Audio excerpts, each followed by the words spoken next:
You're watching Reality Check. Thanks to whistleblower testimonies and internal company reports, the world has in the recent weeks got a fresh insight into how social media giant Facebook has faltered in combating hate and disinformation. One thread seems to be running through all these revelations: India. Going by these various reports, Facebook has had one of the worst track records in India. Ironically, one of Facebook's biggest markets, where its platforms are overwhelmed with mostly anti-Muslim bigotry, calls to violence and fake news. These failures, according to the documents and media reports, stem from multiple factors. Significantly, because of Facebook's lopsided approach in investing dramatically less in protecting users in developing world countries like India compared to the West, and number two, by allegations that it's soft peddling tough measures against hate and misinformation by actors directly or indirectly linked to India's ruling regime. Here's what has emerged from all the reporting, amongst others by Wall Street Journal, Washington Post, and New York Times. As I said, one of the biggest problems is the allegation that the Facebook has a BJP RSS bias, which is worsening its hate.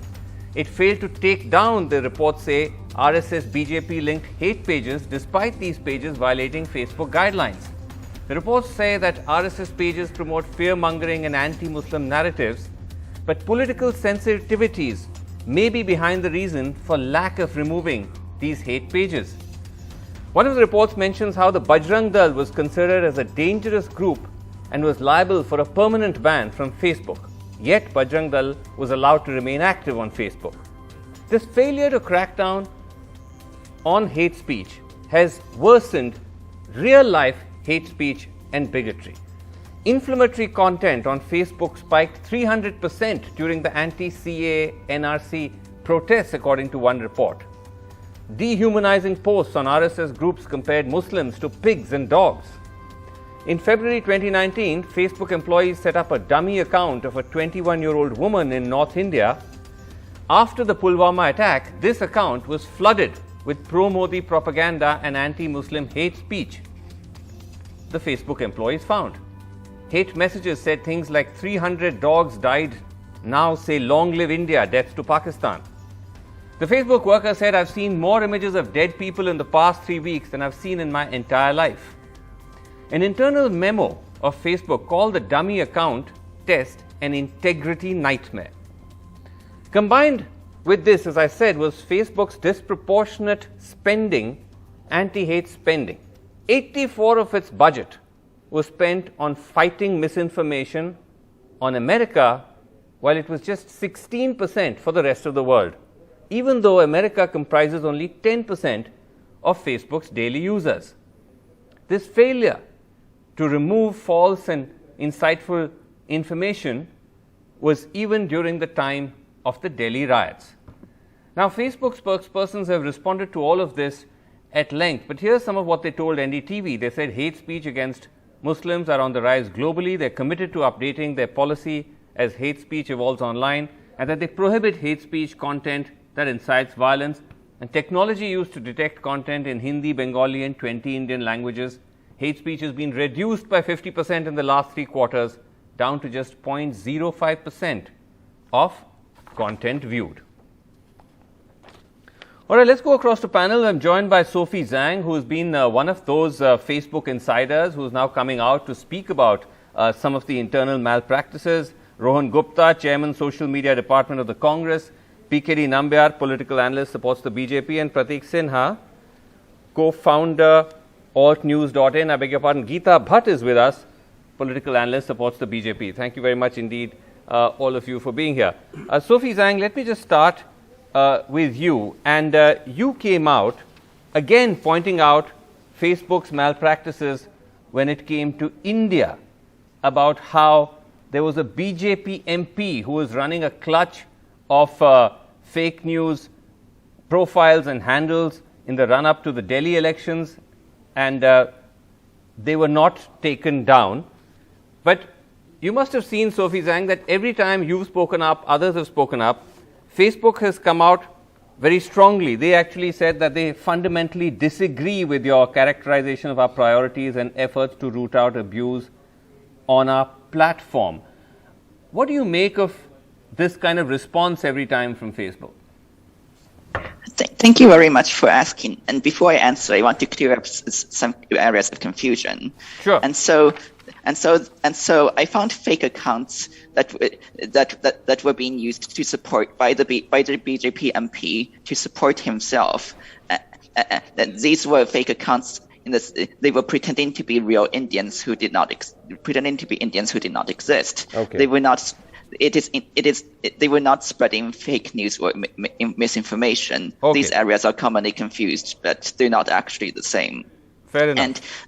And this was not with regard to the Delhi elections, except for the time period. The MP was in a non-Delhi region. So anyways, with regards to Facebook's response, this is a very typical Facebook response because they disagree without saying what they disagree with. And when they give statements, they speak very broadly about the issue when very specific allegations have been made. I'm going to use an analogy. Suppose tomorrow my partner asks me, Sophie, did you wash the dishes? And I respond by saying, I have decreased the number of dirty dishes in this house by 50% in the last year. I have washed dishes more than 100 times in that time period. That does not actually answer the question, and Facebook is taking the same response here. Right. Okay, so you still stand by everything that you came across, which largely convinced you that Facebook had a problem with taking action, particularly when it came to those who were linked to India's ruling regime. I want to be clear that I only found that this was my only experience of that in India. Right. But with what else has been reported, I don't think that's a too surprising conclusion to come to. Okay. Ultimately, I don't know what would have happened if I caught an INC MP red-handed or an AP MP red-handed. I only know what happened when I caught a BJP MP red-handed and Facebook failed to act. Facebook has denied my claims, but if you look at the reporting, they've actually changed their story 3 times on this so far, which I think tells you all you need to know about how honest they're being. Right. Pratik, when one looks, as I said, at all of this coming out on Facebook, so much of it having to do with India, isn't part of the problem in India that when you have the ruling establishment itself so deeply invested in hate and in fake news and misinformation, then the pressure on the platform to police it becomes even higher. It's not as if Facebook has a great track record anyway, but then you have this additional pressure. It actually works the other way around, in the sense that then Facebook goes scot-free. What has happened in India is that, world over, the governments have reacted, or at least people in important positions in different countries have reacted to what the whistleblower has to say. But the Indian government has barely reacted to it. And again, in different countries, there are different kinds of investigations that are happening vis-a-vis, what is happening in Facebook. None of that is happening in India. Right. And the reason for that is because whatever is happening on Facebook in terms of extreme hate against Muslims, that goes in favor of the current ruling regime in the center, because that aids extreme polarization, and that is what the politics has been about for a very long time. Okay. Yeah. Let me just come back to Geeta Bhatt. This is the problem, that on one hand, the government says that they want to set up all these mechanisms to regulate social media platforms like Facebook. There's new IT rules and so on. But just look at all these global reports, multiple media organizations, insiders and whistleblowers, whether it's Frances Hogan or it's people like Sophie. The evidence that's coming out again and again is that Facebook, primarily in India, is not able to police the actions of outfits and entities linked to the ruling party. Hate spewing, RSS, BJP, Sangh Parivar linked handles.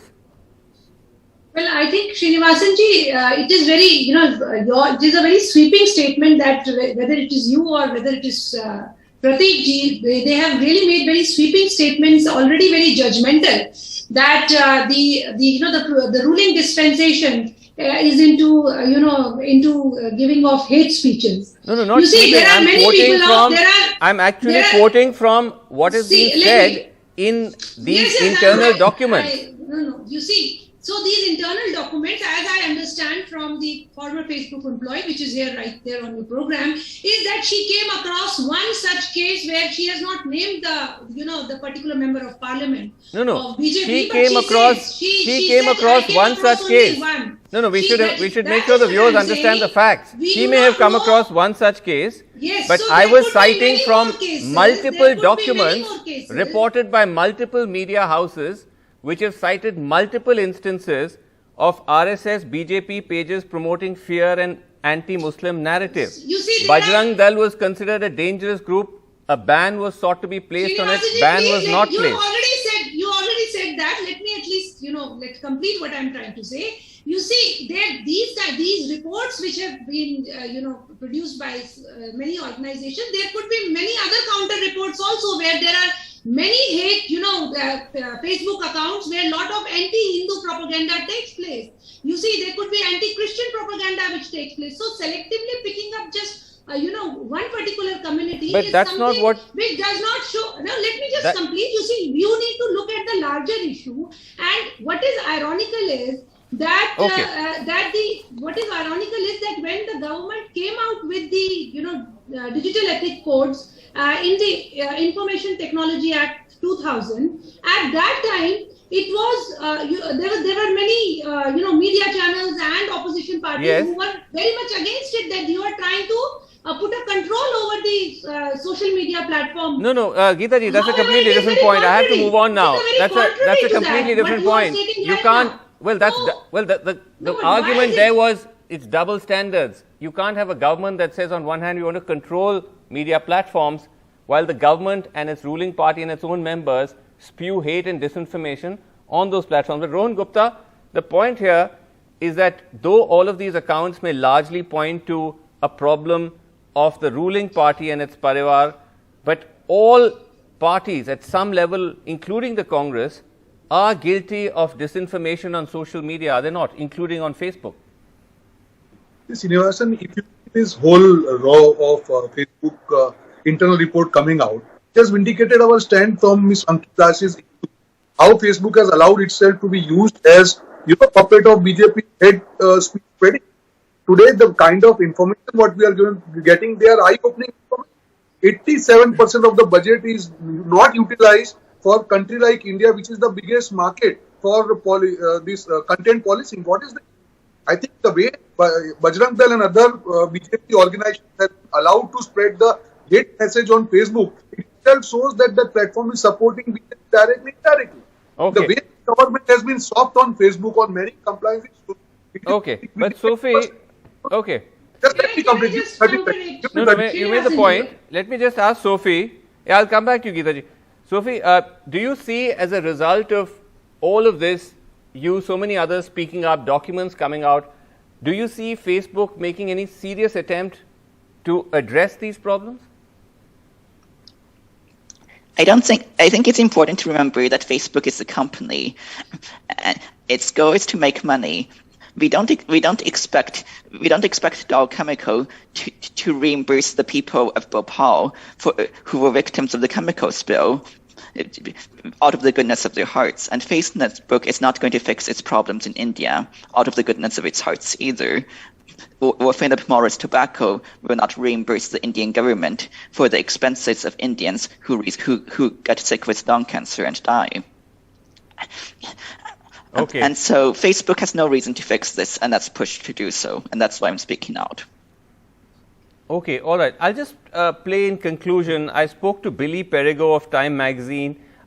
He was one of those who's also been reporting on this, and he was also covering Frances Haugen's testimony in England. She's traveling around Europe giving testimonies about what's going on with Facebook in England, and I asked him exactly how those testimonies are actually impacting the government's response in those countries.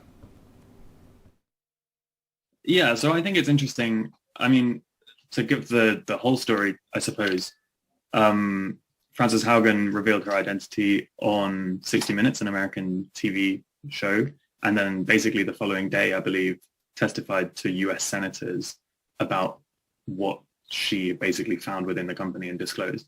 Now, she was in London on Monday. I was at her testimony in the Houses of Parliament here, where she was talking to lawmakers, to MPs, who are basically scrutinizing a new big tech bill that is coming into force in the UK. And one thing that she told the room there, which stuck out to me, was that it's impossible to do a college degree in integrity work, i.e. safety work at Facebook.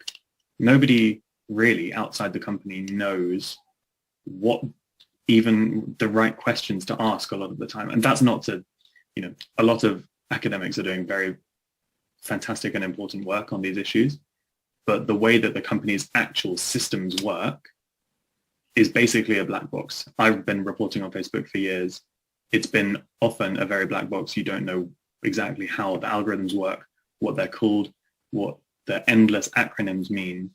But these documents show for the first time how Facebook is policing these things, what questions its employees are asking. And that is really valuable information for lawmakers who are basically struggling over the question of how to regulate big tech companies like Facebook. It's often the people who are doing this work on the inside who are the biggest experts on these questions. And we've seen from these documents that they actually want to solve the problems, and it's the company's structure and business incentives that are preventing them from doing that. So by talking to lawmakers, what Haugen is really doing, and what some other Facebook whistleblowers as well are doing, is helping them to make regulation that actually is fit for purpose, that allows, bad regulation is worse than no regulation at all. And lots of people have said that. And I think Haugen agrees with that. So what her mission really is now is to make it so that the regulation fits the way that these companies work and fits the form of these problems.